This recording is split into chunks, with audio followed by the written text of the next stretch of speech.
Fala aí galera, tudo bem com vocês? Um bom dia, uma boa tarde ou uma boa noite, dependendo da hora que você estiver assistindo esse vídeo, viu? Seja muito bem-vindo a esse canal que é o canal ES 3.0, canal que pertence à Igreja Adventista do Fonseca. Nesse canal a gente vai estudar um pouquinho mais da Palavra de Deus, então pegue a sua Bíblia, fique à vontade aí, pegue também o seu guia de estudos. Se você não tem esse guia de estudos aqui que se chama Lição da Escola Sabatina, você pode entrar em contato com a gente aí, que a gente vai tentar providenciá-lo para você, tá bom? A temática desse trimestre está sendo sobre o livro de Isaías. E nessa semana estamos estudando especificamente o capítulo 40 do livro de Isaías, tá bom? E hoje, terça-feira, 16 de fevereiro, o tema da lição de hoje é a origem do evangelismo, que é os versos 9, que vai do verso 9 até o verso 11 do capítulo 40, tá bom? Mas antes da gente entrar especialmente nos versos 9 até o verso 11 do capítulo 40, que é o nosso tema de hoje, terça-feira, a gente vai fazer um pequeno retrospecto para que você entenda melhor essa perícope, tá? Bom, quando a gente começa a ler o capítulo 40, a gente identifica aqui que o povo de Israel está saindo de um processo de exílio.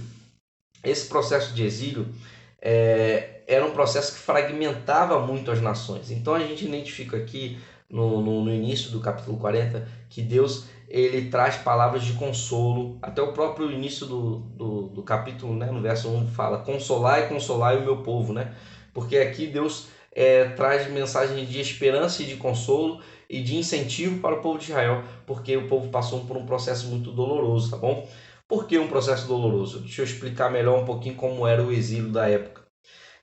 Quando Nabucodonosor dominou Jerusalém, quando Nabucodonosor invade Jerusalém, Nabucodonosor destrói a cidade e ele leva cativo as pessoas para a Babilônia, né? Leva para que sejam escravos em Babilônia.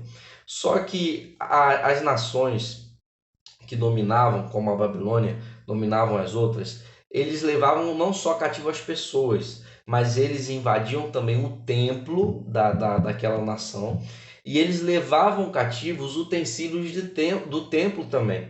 Como, por exemplo, Nabucodonosor leva os utensílios do templo, a Arca da Aliança e todos os utensílios do templo para o templo do seu Deus, lá na Babilônia. O que Nabucodonosor queria dizer com isso? Ele estava dizendo o seguinte: israelitas, agora o seu Deus, né, que vocês chamam Deus de Israel, também serve a Babilônia. Então vocês, como povo, têm a obrigação de também servir a Babilônia, porque o seu Deus também nos serve. Então, esse era um processo muito doloroso, porque as nações da época, da época da Babilônia, eram nações muito teocráticas, eram nações que eram muito identificadas com a religião. A religião, na verdade, era a base daquela nação. E se a religião e o Deus daquela nação era fragmentado, a nação também era fragmentada e perdia muitas das vezes a sua identidade.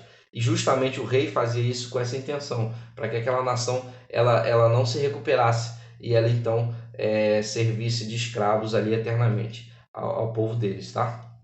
Então o povo de Israel, quando ele sai desse exílio, ele sai muito fragmentado, porque ele passou por esse processo, que foi um processo doloroso. Então aqui Deus ele traz palavras de esperança e consolo e também, como a gente vai identificar aqui do verso 9 ao verso 11, palavras de ânimo para o povo de Israel. Vamos ler o verso 9? O verso 9 diz assim: Tu, ó Sião, que anuncia boas novas, sobe a um monte alto, tu que anuncia boas novas a Jerusalém. Ergue a tua voz fortemente. Levanta, não temas, e dize às nações de Judá: eis aí está o vosso Deus. Olha que texto bonito, né? Deus fala ao povo: levante a sua cabeça, erga em alta voz, suba a um monte alto e fale: não tenha medo. Eis aí está o seu Deus, o vosso Deus. Então a gente vê aqui que Deus está falando para que o povo pregasse, para que o povo levantasse a cabeça, porque o Deus deles não estava morto. Deus aqui não está morto, ele está falando isso. O Deus de Israel é o Deus supremo. E o povo precisava se lembrar disso, o povo precisava acordar para essa realidade.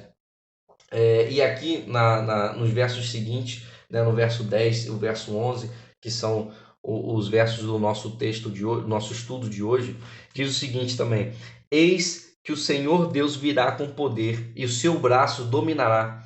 Eis que o seu galardão está com ele e diante dele a sua recompensa. O verso 11: como o pastor apacentará o seu rebanho, entre os seus braços recolherá os cordeirinhos e os levará no seio, as que amamentam ele guiará mansamente. Galera, a gente vê aqui que o texto, ele é um texto de incentivo, ânimo e consolo ao povo de Israel, mas não somente isso. Aqui a gente vê que a visão que Deus dá a Isaías, ela vai além, porque aqui Deus está falando que não vai solucionar somente o problema de Israel, Deus vai solucionar o problema da humanidade como um todo, através de Jesus. E aqui, profeticamente, Deus está falando a Isaías da primeira vinda de Jesus também, onde Jesus solucionaria de uma vez por todas o problema do pecado, morrendo na cruz por nós, pagando o preço do pecado. E através dessa atitude, através dessa entrega de Jesus, como diz no verso 10, ele dominaria, o seu galardão estaria com ele e Jesus dominaria eternamente. Então, a gente identifica aqui nessa perícope que Deus está falando também para o povo de Israel da sua época, mas também profeticamente a primeira vinda de Jesus. E com isso está falando a todos nós também, que Jesus salvaria a gente através da morte dele na cruz do Calvário e solucionaria então o problema do pecado. A gente vê no finalzinho da lição de terça-feira que a gente consegue identificar através do texto que esse arauto que prega o evangelho, que no hebraico esse arauto aqui aparece como um sujeito feminino, que esse arauto aqui se identifica também com Ana. Ana, quando vai anunciar ali que Jesus viria, que o Messias viria, que a redenção de Jerusalém estava próxima, aqui ela se encaixa profeticamente também nesse texto aqui do verso 9, tá? Então, na profecia, quando a gente lê profecia, a gente tem que sempre ter em mente que a palavra da profecia, ela é para o tempo do profeta, mas também é para o tempo futuro, tá bom?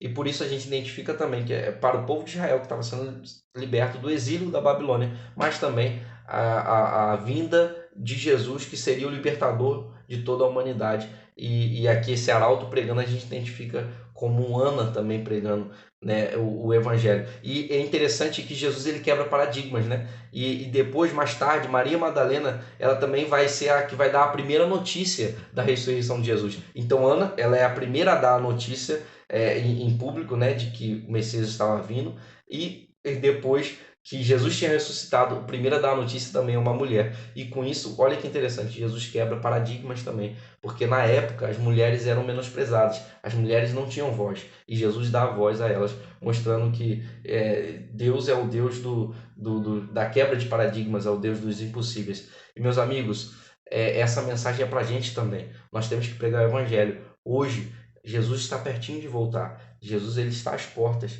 e a nossa missão também, pregar esse evangelho, pregar sobre essa esperança, pregar em alta voz, não ter medo, assim como diz o verso 9, porque Jesus está voltando. Há um Deus na terra, Deus não está morto. E nós temos que pregar essa mensagem ao mundo. Então, galera, espero que você tenha gostado, que você pregue o evangelho, que você seja um arauto da esperança e que você possa, então, cada dia mais estar mais pertinho de Jesus. Um abraço, fiquem com Deus. Até a próxima.